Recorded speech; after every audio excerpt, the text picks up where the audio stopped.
Hi everyone, you're welcome back to my channel. It's your girl Shine, and today we're going to talk about the things that you need to know and the things that you need to have before going to Kenya to write your NCLEX.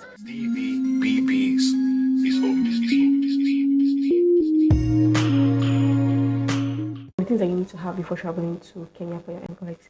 Number one is your passport. This is very, very important. Even before you begin the whole process or the whole journey, you need your passport. Even before you register for your NCLEX, you need your passports. The second thing that you need to have is your yellow card, and this is very compulsory, especially when you're traveling to other African countries like South Africa, Kenya, Rwanda, and other countries like that in Africa. You need your yellow card. I got my yellow card 1 month before my travel because most times it's usually stated that you need the card at least a month before your travel. And just know that this vaccine is a lifetime vaccine. You just need it once and that's it. The next thing that you need to have is your exam bookings printout. You need to have this because they're going to ask you for the printout when you get to the airport. You need to get it because you're going to be asked for it when you get to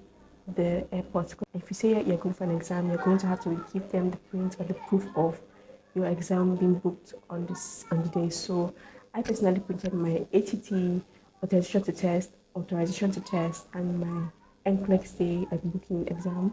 So I printed the two documents alongside my flight booking details. You would need your flight bookings printout. The day I went to the airport, I was asked for my flight bookings printout and I gave it to them. So this is actually very important. I know that you must not forget this, or even if you forget to print it, I think when you get to the airport you'll be led on where to print it out. This is very important. The next thing you need to have is your accommodation receipt. Of course, they won't let you travel to a place where you don't know where you will stay. So you're going to need your accommodation receipt before you travel, or even if they don't ask you, you're going to need a receipt to show in case they ask you. So when I actually was going, I wasn't asked for my accommodation receipt, but it was just something to prove that I actually had a receipt of where I was going to stay for the number of days I needed to stay in Kenya. The next thing you would actually need to have with you is your cash. I did a risky thing of not going to Kenya with cash, but I was able to withdraw at the airport in Kenya when I was coming back. So those are the things that you need to have before traveling to Kenya. So now, the things that you need to know before traveling to Kenya. First of all, Kenya is visa free for Nigerians and some other African countries. So you don't necessarily have to apply for a visa or anything. It is visa free, and even when you get to airports, they're not going to ask you for your visa to Kenya because it's visa free for Nigerians, except if you're spending more than 60 days. If you're spending 60 days and above in Kenya, you need a visa. But if you're spending just a few days or a few weeks, you would not need a visa. The next thing you need to know is that Kenya is kind of cold. I won't say it's very cold, but it's cold some point. Because it's cold, you need to go there with your cardigan. You need to go there with your sweater because in case you get cold, you need to cover your body. I know someone told me back that Kenya is cold. Although when I got there, it wasn't so cold for me, but it was cold some point. And when I got to the apartment where I was supposed to stay, I was surprised that there was no AC anywhere. I was like asking the man, where is the AC? What if there's heat or something? What am I going to do? The man says, oh, you know that Kenya is cold, so we don't use ACs in Kenya. We don't use fans, we don't use ACs in Kenya. That's how cold it can be. Yeah. The whole time I actually spent there, I covered myself in the duvet when I was sleeping at night. It was cold, but it was not so cold, but just in between, colder than Nigeria. Is that you don't have to spend your money when you get to Kenya. Hold on, I'm going to explain my point. I personally spent 2 days in Kenya. It's crazy, but I did not take any cash with me, and I didn't need to buy any food. And how did I do that? I went there with snacks. When I was coming over, the man told me that the exchange rate in Kenya can be really, really high. If you are actually able to change some money in the airport before coming, you can have some cash or some dollars with you. If you do not have any cash with you, you might need to take some foodstuffs before going to Kenya. Like I wasn't going there to explore anything. I was just going there to write my exam. Somebody told me to take snacks, biscuits, sweets, Indomie, spaghetti in case I need to cook something. You understand? However, if you have the money to spare for extra food, or if you have the money to spare when you want to eat something, and just go get something outside, then you can spend your money. And you need to prepare for your commute when you get to Kenya.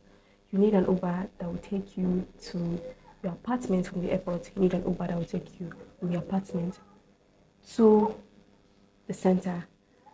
You need an Uber that will take you from the center back to your apartment, and from your apartment back to the airport for your travel. This was very easy for me because I had someone that did it for me. Someone did everything for me. So the person booked the Uber for me and paid the Uber, took me from the apartment, and all my commute in Kenya, that person did it for me. He would book the Uber and they'll come pick me up and take me back to my apartment. So that was like really easy for me because I just didn't want anything that would make me feel so stressed. So I had already had that figured out in Nigeria before going to Kenya. So the next thing that you need to know is that you need to know that if you are traveling to Kenya through the direct flight, which is 6 hours from Nigeria, you are good actually. You're good. However, for people like me that actually had layovers when going to Kenya, you need to prepare for a layover. You need to prepare a hotel for a layover. I went from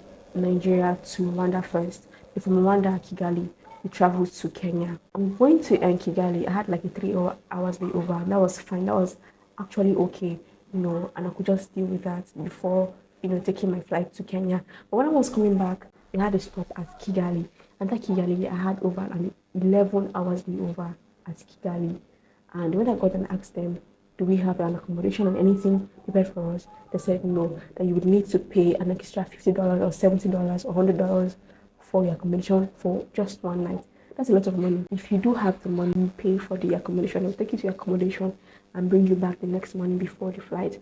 So personally, because I didn't know that I needed to book ahead or just have that in mind or plan that before leaving Nigeria, I had to sleep at the airport for 11 hours before my flight to Nigeria the next day. These are the things that you need to have and the things that you need to know before going to Kenya for your NCLEX. I'll see you guys in my next video. Bye.